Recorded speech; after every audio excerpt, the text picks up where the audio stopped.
पोलादपूर महाबळेश्वर मार्गावर असलेल्या आंबेनळी घाटात शनिवारी दुपारी 1:15 वाजेच्या सुमारास सहल घेऊन आलेल्या एसटी बसच्या भीषण अपघाताची घटना सध्या समोर येते।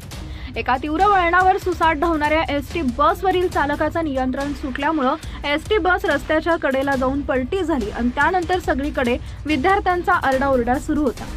शिक्षकांनी विद्यार्थ्यांना आपत्कालीन दरवाजातून लवकरात लवकर बाहेर काढलं, पण बसमध्ये बसलेल्या काही विद्यार्थ्यांसोबत जे काही भयंकर घडलं ते ऐकून तुमच्याही अंगावर काटा येईल। विद्यार्थ्यांसोबत नेमकं काय घडलं ते पुढे बघा।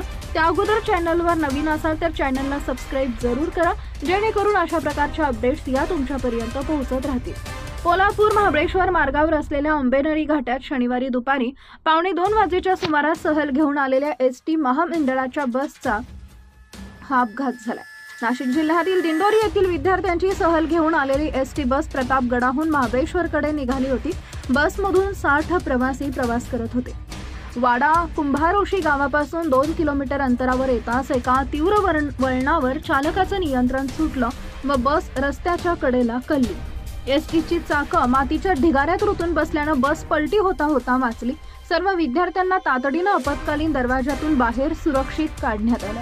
या अपघातात कोणतीही जीवितहानी झाली नसल्यानं सर्व पालकांनी सुटकेचा निश्वास घेतला। अचानक झालेल्या या अपघातामुळे विद्यार्थी मात्र भयभीत झाले।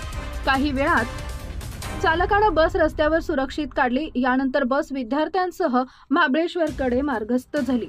या अपघातामुळे घाटात काही काळ वाहतूक थांबली होती।